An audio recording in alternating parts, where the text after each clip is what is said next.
Welcome to the Tower Talk podcast, a place for honest and open conversations to support you in living your best life from the inside out. Join me on this journey of self-discovery as we explore what it means to reach next level badassery and cut through the BS.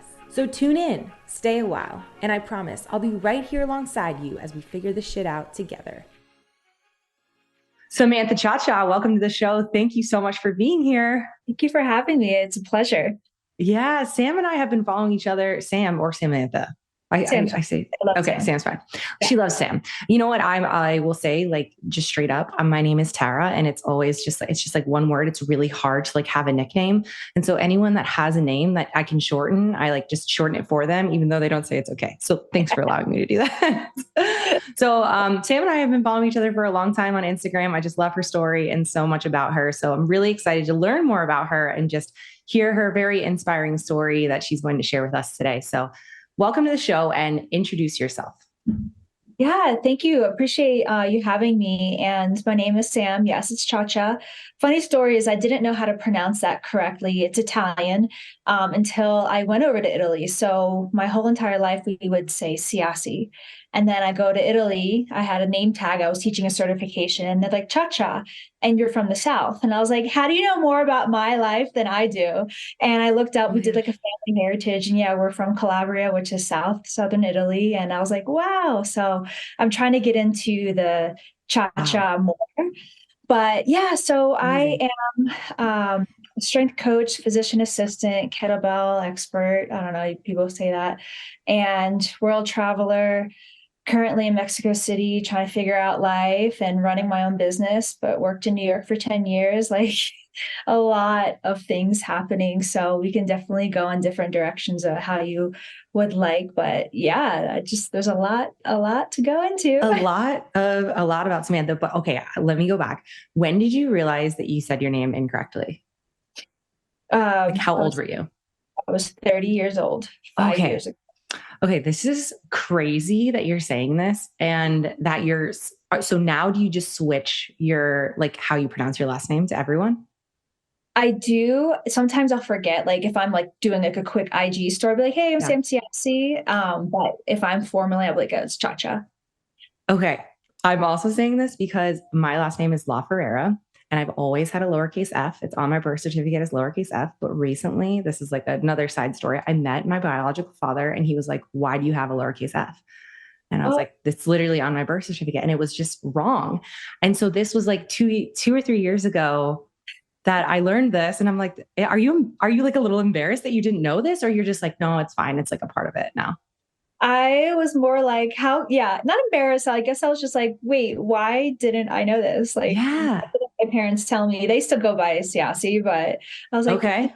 But I really love and proud to be Italian and have Italian roots. Yeah. So I just want to like dive into that more. But yeah, so I'm like, okay, Ciaccia. And it sounds and I love the I love that. No, I love it so much. So let's go travel route first, because I haven't really had a lot of people on this podcast that like does a lot of traveling. I love to travel. So when did you have your first trip, and like what's like got you on this track of like being this digital nomad now? Yeah. So back in 2022, I pretty much my apartment in New York, which I lived in New York for 10 years, was up. And that was like a head point in my life and career where I was just getting burnt out in the emergency room. So backtrack, I'm a physician assistant as well, practiced emergency medicine for 10 years in New York. And honestly, COVID just really was traumatizing, as you can imagine. And I just wanted a break. And I always was running a side business of training throughout the gyms in New York. And I developed this course that I was just sitting on for 2 years. And finally, a friend of mine was like, Sam, you got to get this out there. This is a great course. So I decided to launch it in January, the same time my lease was up. The launch did so well that I didn't really need my salary anymore. And it really pushed me into being a full-time online business course creator. I don't know what you want to call it, trainer. Yeah. And I was like, you know what?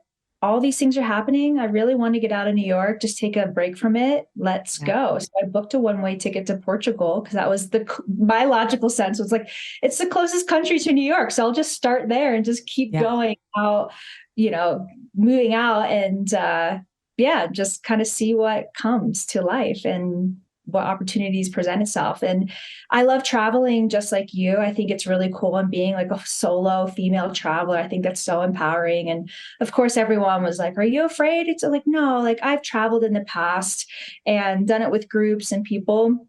I was like, it's not that bad, and it's really not that scary as long as you have the sense and know like where to go, and common sense things like don't be out late at night by yourself, like whatever city you're in. And it was an amazing, amazing experience. And the cool thing about it was I got to meet so many great people and just build not only friendships, but business connections too. So it was a great experience.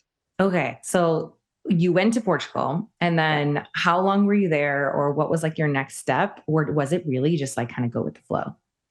Yeah, so I had a rough map of how I wanted to go. My goal was to make a loop around the world and just kind of hit different countries until I ended up back in the States in LA and then back to the East Coast. So I was in Portugal for about a month. I found that a month was like the shortest amount of time you should be at a country because you're just getting acclimated and everything. So, but you're so excited because you're going to go to all these different countries. So I was like, okay, a month is a good one. And then from there, I just kept moving over. And then I would have friends in different countries. So, for example, I have a really close friend in Italy in the northern part. So I went over to her next and we hiked the Dolomites. She literally lives on the foothills of the Dolomites. So, like, our weekend activity was hiking the Dolomites. Like, what is that? Like, incredible. So then I'll meet like friends in Spain, and then I was like, oh, I want to go to Greece, so I'll pop over to Greece and stuff like that. So as I traveled, the connections I made, I would kind of readjust plans as needed, but I had like a general direction of just keep going out east or out west. So after Europe though, did you go into Southeast Asia, or where was the next? Yeah. Okay. So after Europe, I went over to the Middle East and actually had some business over there. So as I was traveling, I was teaching workshops. I was also training clients. I gained a client in Croatia. So I was training her while I was over there. Amazing. And I went to Egypt, went to Jordan, went to Israel. And my next spot was Dubai. But I got sidetracked because I also developed a health issue. I know we're going to get into that a bit. I discovered that I had cancer while I was overseas. So I originally was getting care in Croatia because I didn't think it was a big thing. I was just like, oh, a little, again, someone who's in medicine doesn't think anything's a big deal, but like, oh, I'm like bleeding out. Like, it's okay, no big deal. And it turned out it was actually a big deal. So I ended up going back to the States for treatment. And then, so I never made it past the Middle East, basically. But my goal was to get to the Philippines, Southeast Asia, Tokyo, Japan, all of that area, and then to LA. So I do plan to finish the loop when things are more settled and I kind of figure out where I want to live next. But it was so crazy. So how did you find out that you had cancer? And it's crazy that you're just like, oh, I didn't think it was a big deal. Like, cancer is like the word that everyone's like, this is the word that is such a big deal. So what happened? How did you go through this? Like, you were also traveling solo, like, can you talk a little bit about this if you feel comfortable? Yeah. So it happened pretty quickly. I landed in Portugal the end of April. 1 month later in Croatia, I started getting symptoms. And it was actually not common. I didn't feel a lump right away. I actually was bleeding out of my nipple. And I know it's like a little weird and gross, but it's the truth. I was coming out from like a beach and I was like, I thought I scratched myself, and I noticed consistently in my bathing suit, and I was like, oh, that's weird. So then I started examining, and I did freak out because in medicine, any unilateral nipple bleeding is cancer until proven otherwise. But I'm like, no, I'm 34 at the time. There's no way that this could be cancer. It could be something benign like a papilloma, which has similar symptoms. But it's like, before I freak out, let's just kind of get it checked out. Yeah. I was in Croatia at the time and just started Google searching. I honestly went on Instagram one day. I was very like nonchalant, and I was like, anybody knows any doctors in Split, Croatia, like oncologists? Yeah. So someone on Instagram actually connected me with someone, which is amazing how the internet world is. And pretty much, it's kind of wild. When I got there, we did an ultrasound and they're like, it looks like a papilloma. They did a cytology exam to look at the cells and it showed nothing atypical, nothing cancerous looking. And the doctor was like, oh, just come back at the end of the summer. And that's how Europe is, like summer, everyone's off from work.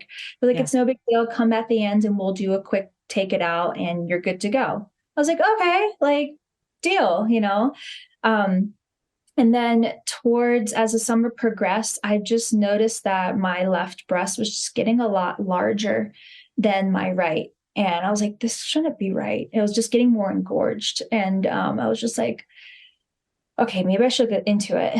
So come September, so pretty much I went the whole summer just living life. Yeah. In life, doing my thing. And when I came back to Croatia in September, I was telling my client at the time who I was training there, and she's like, listen, go to my doctor, get a second opinion, see what they have to say. So I did, and they re-ultrasound me, and pretty much all of my milk ducts were just really large. And they're like, there's something going on here that's pretty concerning. We need to we need to look into this more. So before I know it, I'm in the hospitals in Croatia. And I gained a lot of empathy for patients who, you know, are not living in the country and don't speak the language. Like no one spoke English other than this one doctor I randomly found in the hallway. And I was just like, I'm supposed to get this galactogram. Where do I go? Like, it was really scary. But I was like, I got to do what I got to do. You know, I have to get this done. So I was like, I'll figure it out. I'll use my Google Translate and say, hey, like, where do I go? So anyways, fast forward, they scan and they see some other areas that were of concern. And basically the plastic surgeon / breast surgeon / oncologist, they kind of like do everything over there. Where it was just like, we should get this out. We'll do this as like a diagnostic and a treatment measure, but we don't think it's more. So I did surgery there. They basically took out like 4 centimeters and did reconstruction and everything. And I'm Italian, so I'm a little hard-headed. And I was like, I don't need anyone. My mom was going to fly over, and I was like, no, I'm fine. This is minor surgery, no big deal. Yeah. Luckily, my client was like, stop, I'm going to be with you. And so she was there with me, and I pretty much just like recovered on my own. The unfortunate part was the lab that they used to run the samples. There's only one in the entire country. So it took 1 month for my results to come back.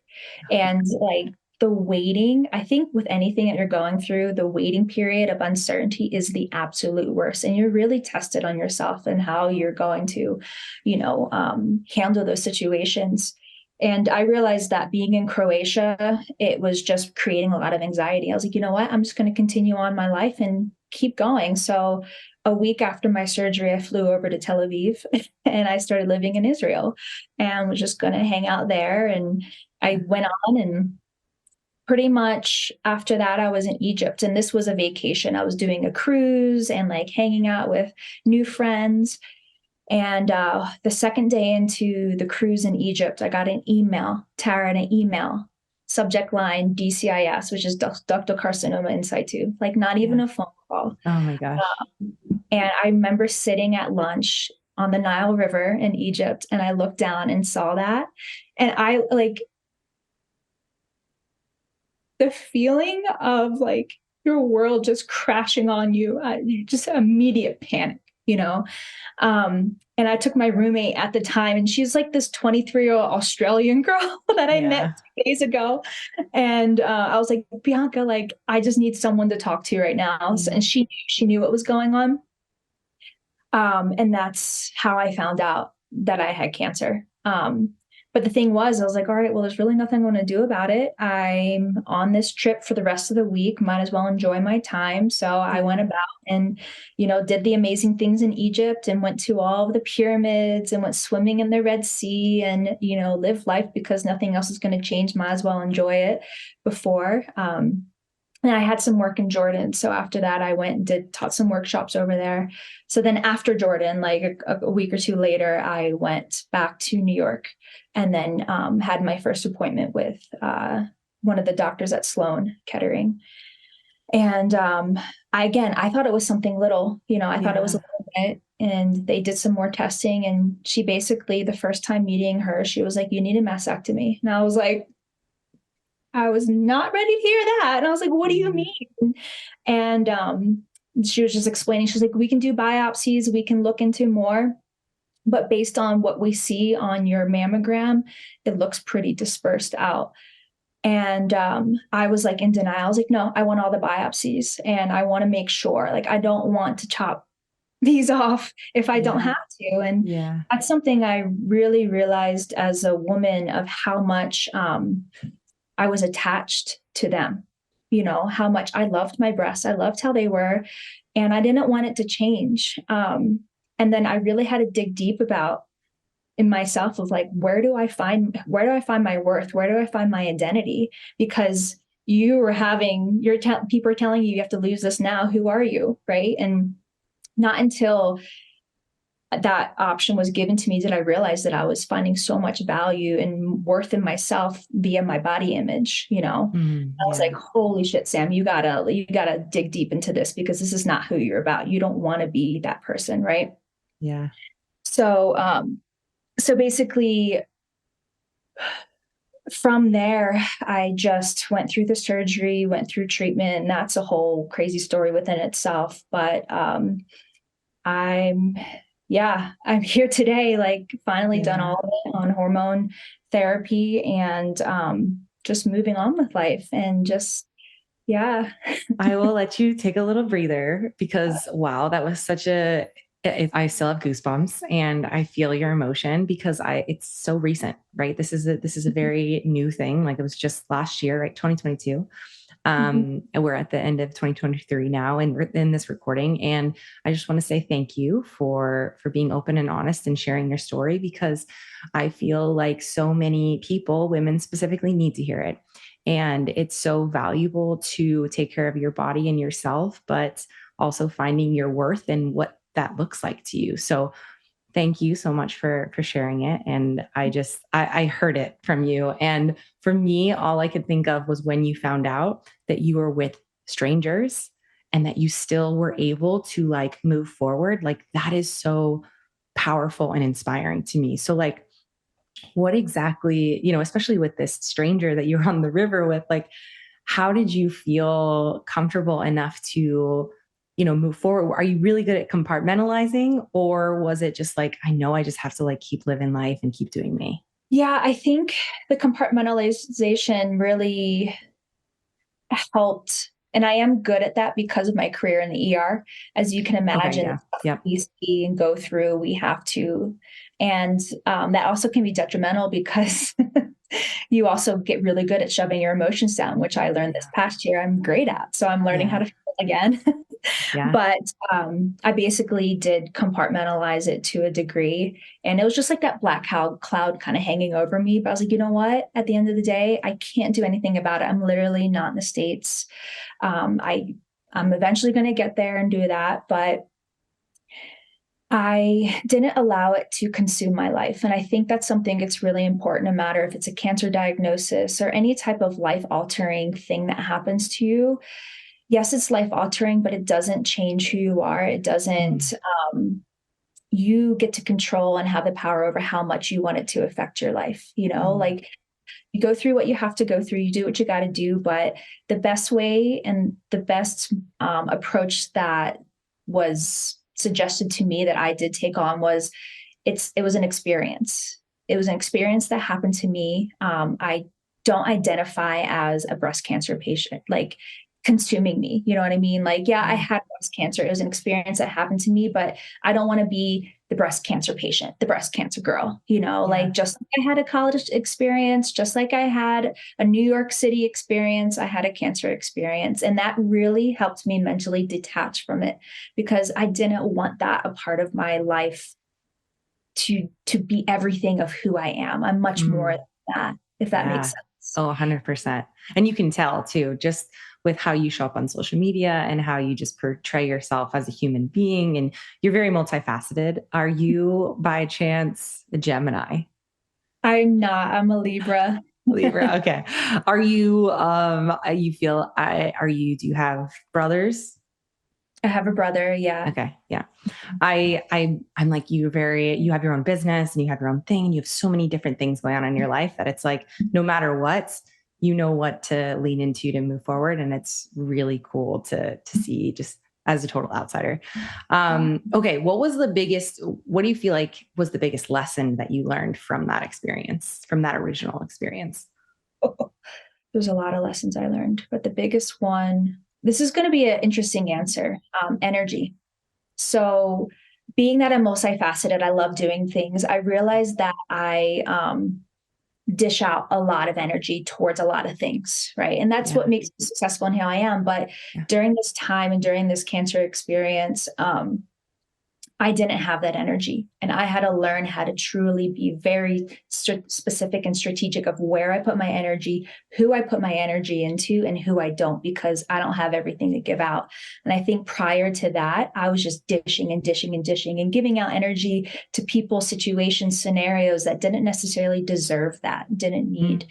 And during this time, I really kind of reserved back and I was like, okay, it's going to be directed in more strategic in how I give myself to other people, because I can't, I don't have the capacity anymore. So yeah, that was a big learning lesson. Cause I'm a doer, goer. I go, do. And it forced me to slow down and stop and be more, I want to say smart, but I would say strategic is the best word. Strategic in how I go about my life, my relationships, my friendships, my business. It sounds very intentional. It's like, where are you putting your energy? It's very, I know where this is going to go. So it's going to make, and how it's going to make me feel too. Yeah. So after you went back to New York, did you move back there, or like, what was like kind of the process after that?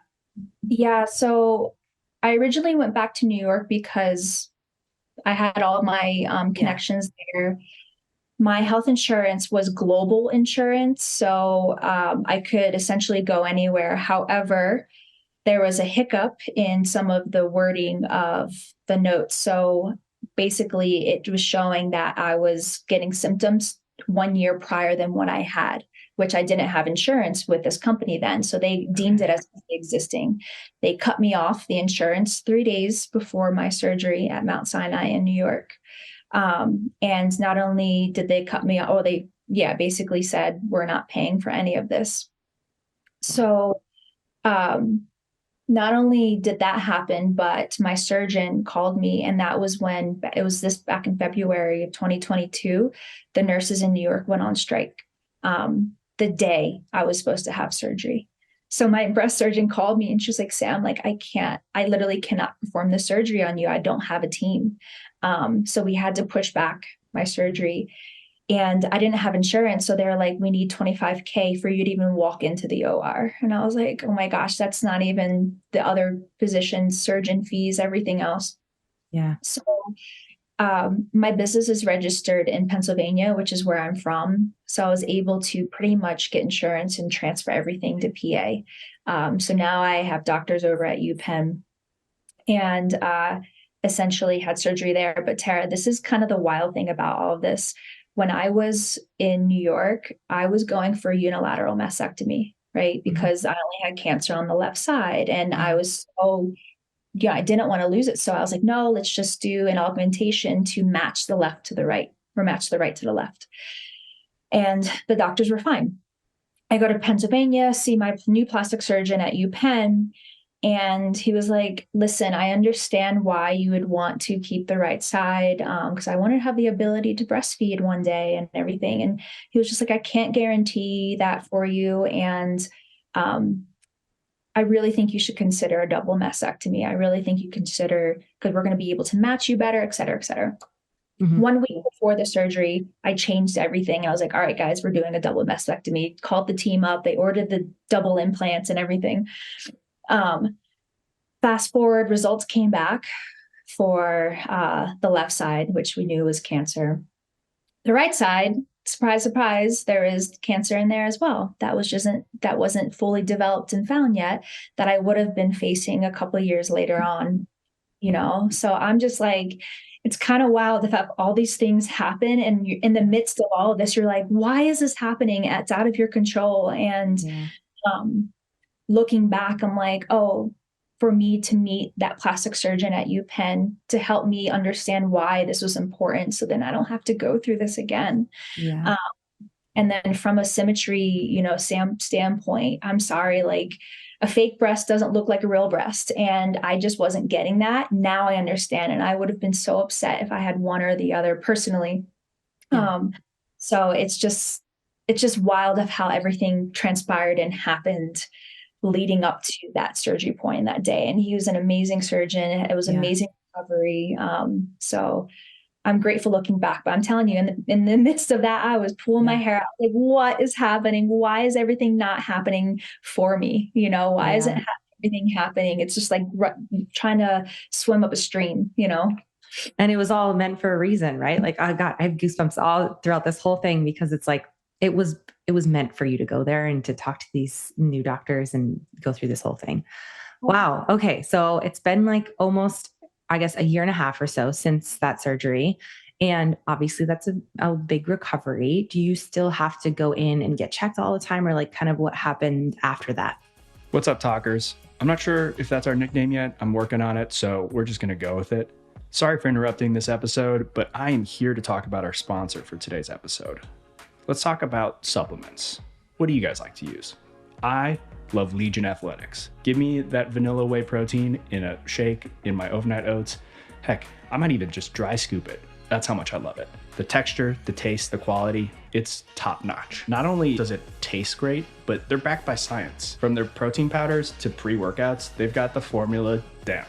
It's like they've cracked the code for better workouts and recovery. They deliver the highest quality supplements because they have a team of doctors, dietitians, nutritionists, and other clinicians making sure all the supplements go through rigorous third-party testing, so you know what you put in your body is safe. I may be biased because this is the only brand I've been using for years, but I think you should give it a shot. So if I've changed your mind and you're a little curious, head on over to legionathletics.com. Use code TerraTalk to get 20% off your next order. See what fits your vibe. No pressure from me. I'm just saying this could be the upgrade your fitness routine needs. Now back to more Tara.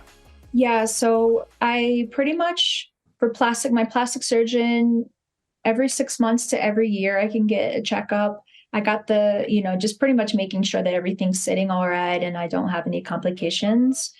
But my oncologist, sweet potato guy. I can't hear him. But I have to see my oncologist every 3 months for hormone injections and pills. So basically my cancer is estrogen and progesterone sensitive. So the theory is you deplete my body of estrogen and progesterone, and the cancer, if there's anything left over, won't grow. So that's been my current journey right now, is just managing the symptoms of a 34-year-old body in a menopausal state. It's challenging because there's things that, especially because me, I love running my business. I love working at like full capacity and just getting stuff done. And I just can't anymore to the capacity I could. I mean, in New York, I was running a full-time business as well as working full-time in the ER. Fine. And now it's challenging just running a business, of just the brain fog, the fatigue. So I'm learning to manage this, and that really has pushed me into a position to trust other people. When people come in, like, I have people reaching out for my courses, asking to help. And I'm like, really? Like, you want to help? Like, I don't know. It's just, I'm still shocked by it, but there's like teams that are coming out, and, I just kind of deal and manage as much as I can, and being on top of fitness and nutrition, especially in the menopausal state, because our bone density is declining. I mean, after in your like mid 30s anyways, but now that you're lacking estrogen, it's declining even more. So it's like, it's non-negotiable anymore. It never was before, but non-negotiable strength training, like resistance training, and eating protein and eating all that good stuff, because otherwise my body's just going to be like, real quick. Yeah. It's funny. Every person that I have on the podcast is always like, just make sure that you're strength training. I was like, we're on the same page here. That's what I say every day. And I appreciate that so much. Will you have to, are you now post-menopausal moving forward? Yeah. Okay. Yeah. I was in menopause as of April, and then I'll be on these meds for about at least 5 years. Okay. And that's obviously a huge transition being in your 30s as well. Yeah. I'm sure it's a lot of internal work that you're doing. And it's like, I know that I don't know you that well, but I know you have a hard exterior, but I know you have some deep feelings and emotions in there. And I'm Italian, I have them too. And they're like, no, I'm a hard ass. But like, I know that the energy that you're bringing and these people that want to help you and the people that surround you are there for a reason. And they're hopefully giving you all the love and light and, making sure that you succeed in whatever endeavors that you go through. Oh, thank you. So go ahead. I was going to say, that reminds me, going back to the question of one thing that you learned, the hard exterior of, before I really thought being vulnerable was weakness. And this year has taught me the complete opposite of showing vulnerability is actually strength. And I'm so grateful to come to that because I know how hard it is. Sometimes, especially women in the business world, women who are running their own business, to show softness, to show vulnerability, and then not be taken seriously. And I was like, no, you can be both and have both, right? And it doesn't mean that you're weak if you're showing emotion at all. So that's another big thing that I learned this past year, because prior I was really all like business, go, do, and show anything. Yeah. And you are the opposite of weak. I've seen all of your kettlebell flows. I'm like, I don't even know how your body's moving like that with the weight over your head. So let's shift gears a little bit, because again, thank you so much for sharing all that with me. And we'll shake it out a little bit. Tell us about your business, how you got into kettlebells, because obviously that's a huge part of what you do. And like, what kind of started your movement and fitness journey in general? Yeah. So it started, honestly, when I started my career in medicine. When I was in PA school years ago, oh my God, years ago, I always wanted to do like a side business or teach training on the side. So going back to childhood real quick, my dad was a competitive Olympic lifter in Ollie lifts. So I grew up just going to competitions, and I got that bug from him. I love moving. I love working out. And I always was in the guys and the girls and all that good stuff. So I always wanted some part of my life into that. When I moved to New York, graduated from school, I got a job in the emergency room, but I always, I was like, oh, I can get another job. So I applied for this little job in one of the gyms. And that's pretty much how the career started. I got both jobs at once, and the gym I was training at was like this cool Spartan race, MMA fighting, kettlebell type gym. And I was teaching these classes and kettlebells. And I was like, wow, there's a lot to learn about these. And if I can see how, if you don't know what you're doing, you can really hurt yourself. Right. So I was like, let's invest in my own education. And if I'm going to be teaching here, I might as well get a certification. So that's when I got a kettlebell certification through Strong First. And I really loved the ability to just get into the nitty-gritty detail and how much detail kettlebells can be, and just small little changes or nuances can make or break your whole kettlebell training experience. And I just love that because I'm an attention to detail type girl.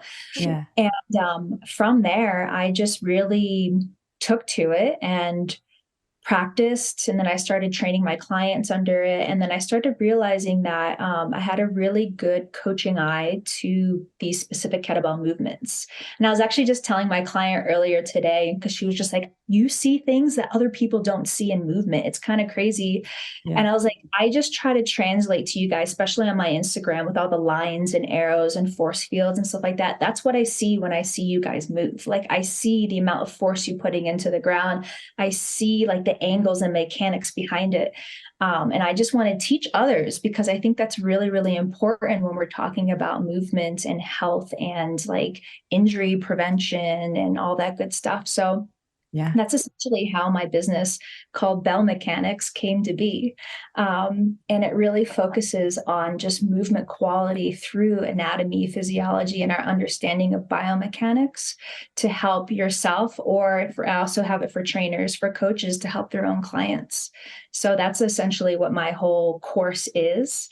And it's been running for 2 years now and it's doing great. I love it. People love it. And this next year in April, I'll be running the certification. So I always had a vision of wanting to create a trainer certification with this, and it's finally happening. And so I'm super excited. And this time I'm not going to miss if you're coming to Austin. I'm like, I will be at it. I was so bummed to miss you last time.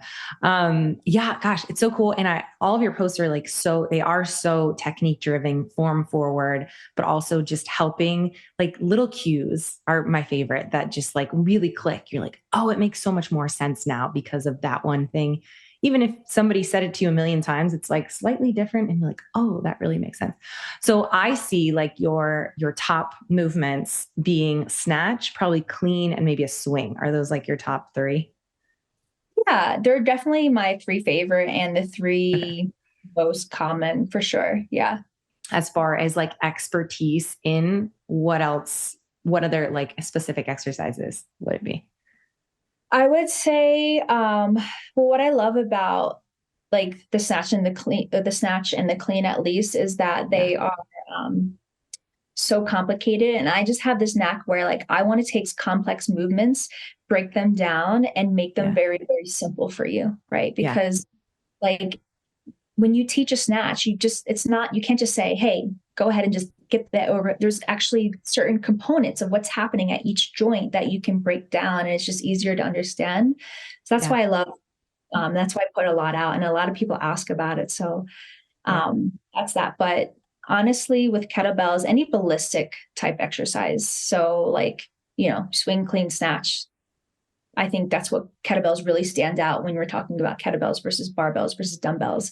Because I will say I'm not a dogmatic person where it's like kettlebells all the way. Like, no, there's a time and a place for kettlebells, there's a time and a place for barbells and dumbbells, and it depends on the why and what you're using them for.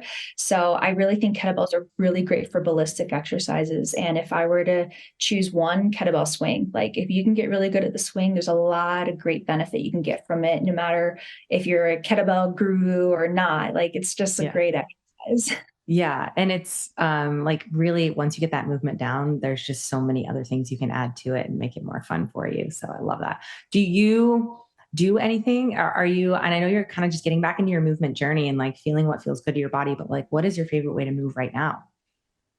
Yeah, right now it's like kind of old school. I'm going back to how I used to train in college, where I would go to the gym, roll up, do like, squat set, and then hit the machines and just do some like ISO work, right? Like a hypertrophy stuff.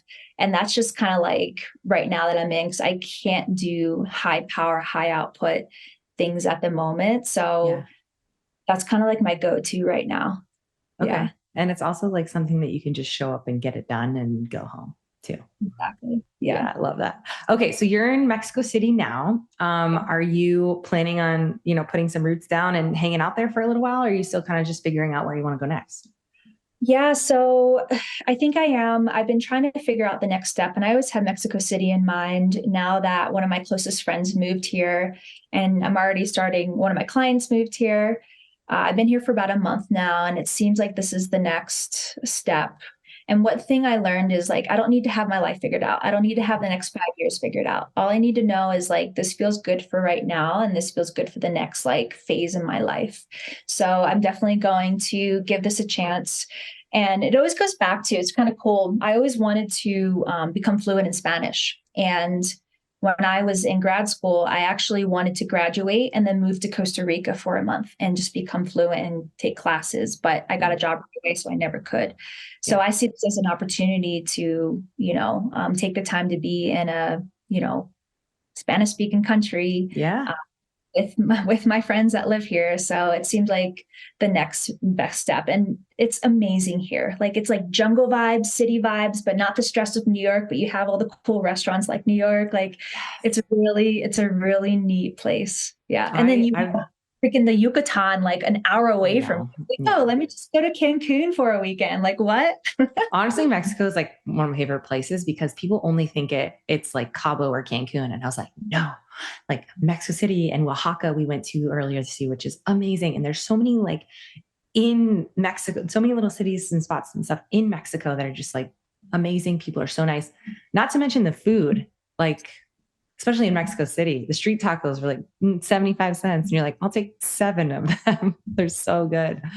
I've yet to have a bad meal here. And I've been to it's like amazing, amazing food. I can't get over it. How is like having relationships, social life, dating, that kind of stuff like on the road? Very challenging. So it's funny. Some people randomly asked me this as I was traveling, and I thought that, so dating in New York is absolutely horrendous. And I thought that traveling around would be great, you know, like different people, different experiences. Yeah. And I learned in no matter what country you went to, it still was not great. Okay. What's the not great? I haven't been in the dating scene in a long time, and I have some friends that are still single, but what does it mean when you say not great?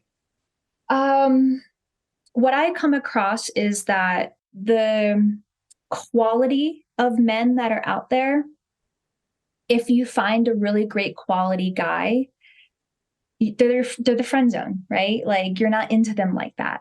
And that's what I keep coming across is like, I have great guy friends, but like I would never date them, you know?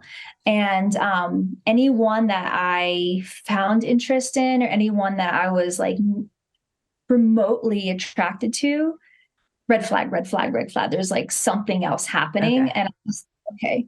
So it's usually one or the other.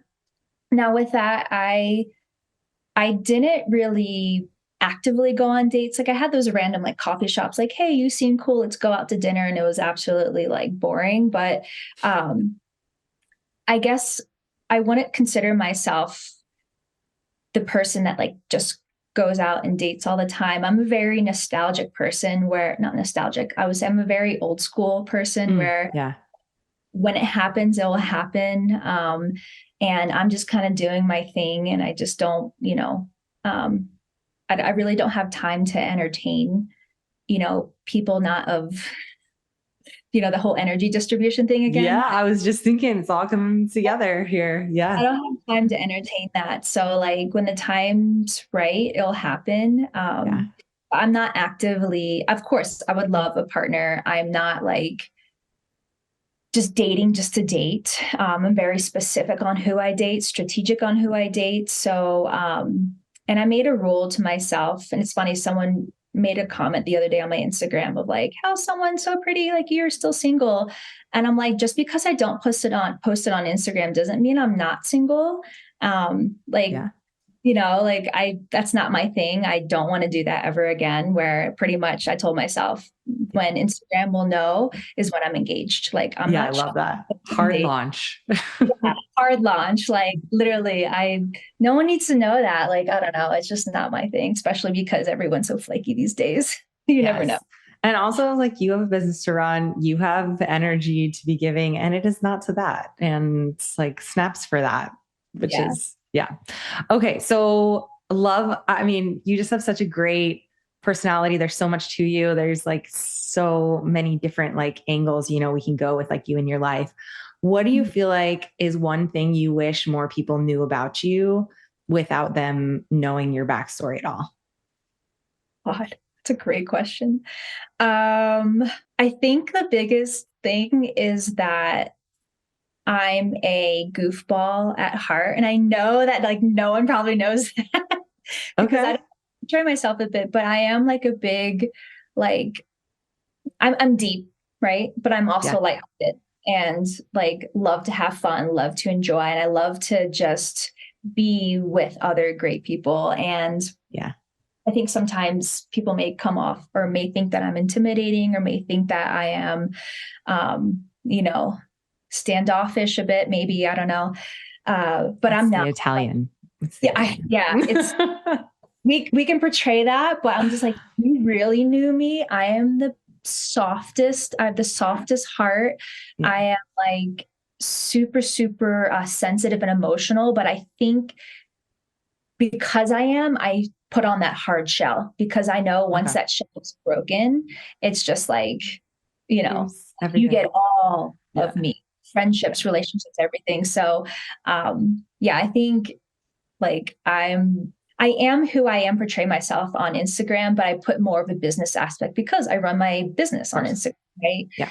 And that's always honestly been like the struggle with Instagram of how much personal I put in because I want people to know me, but also like, you don't need to know everything about my life, right? Of course. Yeah. There's a fine line because we want to know about your vulnerability and we want to know your story, but it's also like you can have anything you want private as well. So what's what's one of your hobbies or like goofball adventurous kind of tendency that you often go to that a lot of people don't know? I would say, so I've been learning about my hobbies again. Okay. Yeah.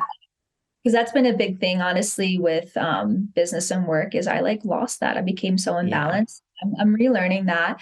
But I will say what I always go back to is Latin dancing. Oh my gosh.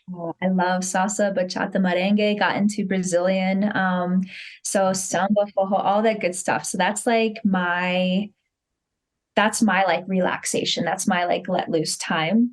And the cool thing about it is because I'm in such a like dominant role with the business, running a business, that is an opportunity for me not to be the lead. And it's very challenging for me. I can't tell you how many dance partners have been like, are you leading or am I leading? I'm like, I'm sorry. I'm trying. I'm really trying. Yeah. So I love doing it for that reason. And it's just so fun and it's just innocent and, you know, dancing. It's great. Also, you're in the right place to do some salsa dancing. Wow. Oh, amazing. Okay. One more question I have for you. And this is just a question I ask everyone is what is one thing you wish you knew before you started your fitness journey? That it doesn't have to be perfect. You don't have to be perfect.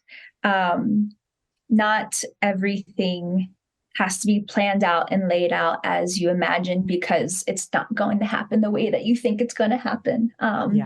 Just being kind to yourself and gracious to yourself that, you know, have a plan, but be flexible, be malleable to that because it's 100% going to change and that's okay.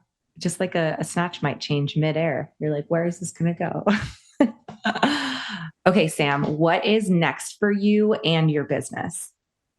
Yeah, so I'm actually building out essentially a recovery program for breast reconstruction. Anyone who's been through mastectomies or breast surgery, I realized during my experience that there wasn't really much guidance out there outside of like doing like finger wall walks or just like walking. So I really want to develop something for women because what we realize with especially mastectomy surgeries is that the tightness in the chest and the postural changes that happen. And we don't have much guidance on things to help prevent that.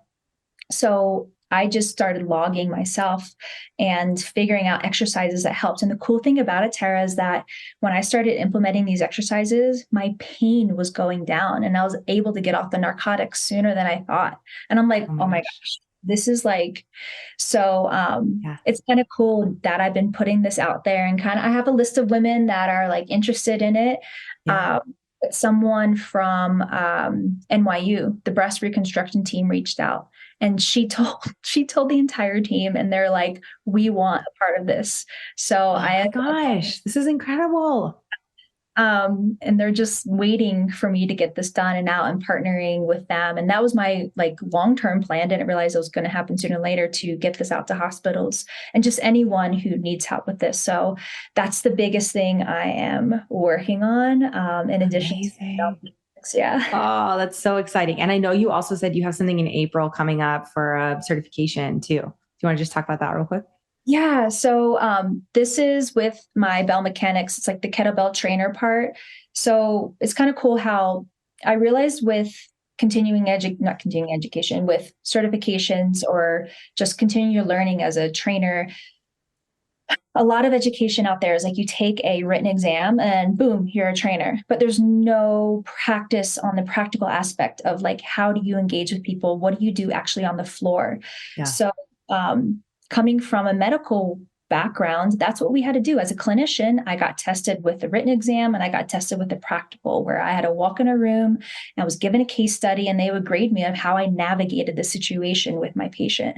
I'm like, we need to be doing the same with training. So that's essentially what I'm designing for the certification. Is I have the 12-week course, which is the didactic or the written part. You pass that. And then there's a 2-day certification where we get into the practical aspects of coaching. Like, hey, you see this in a swing, what's happening? What cues can you give? And how would you talk? And you're not only getting tested on your ability and your knowledge base, but your professionalism. How are you going to communicate with your clients? That's so important. So that's happening in April, first time. And I'm running it in New York City, which is so exciting, at my buddy's gym at Reload Physical Therapy. So everything's coming around full circle that, it is. Yeah, that we can doing it. So that's coming, and I'll be officially launching that in January. So people on the wait list now kind of know about it, but your audience will know about it, and Amazing. I'll be talking more about it in January in detail. Yeah, that's such a great thing to say though about trainers, because trainers also need more training. But you're right. Like, we do just take the certification and then it's just like, all right, now you're certified in this. Now you're certified in this. And then we have to like go and do the thing ourselves. But like having this continuing education, having a community of other trainers that we can talk to or just learn more from is just so valuable. So I think that's going to be really cool for a lot of trainers out there. Thank you. Thank you. I'm excited. I love that. Well, thank you so much for being on today. Where can people find you and connect with you? Obviously Instagram, but where else? Yeah, so Instagram is the biggest one. You can go to my website, which is courses.bellmechanics.com, and pretty much all the educational content that you want there, outside of all the free stuff I put on Instagram. And yeah. Are you on any TikTok, YouTube, Threads? There's so many social media platforms now. Yeah, I know, right? Yeah, I'm on YouTube. Just type in Samantha Ciaccia, Ciaccia. I have a lot of educational content. And then I am on TikTok at, again, same Ciaccia. Just type in Ciaccia and you'll find me everywhere. Love it. And we'll also link to all of this in the show notes as well. So thank you, Sam, so much for being on today. It was so great chatting with you and love hearing your story. And I just appreciate you so much. Thank you. Appreciate you, Tara. Thank you. Thanks for coming to this Tara Talk. I hope you're taking something away from this episode, and if so, I would love to hear about it. You can connect with me at The Tara Talk and at Tara LaFerrara on Instagram. A few ways you can help support the show and help spread the word. You can share it on Instagram, tag at The Tara Talk and at Tara LaFerrara. Send an episode to a friend, and please leave a review if the show is resonating with you. It takes just a few minutes, and it means so much to help this show grow, and it helps me to continue to bring on badass guests for all of us to learn and grow from. I am so happy you're here and excited to be on this journey with you. Until next time, be a badass with a good ass.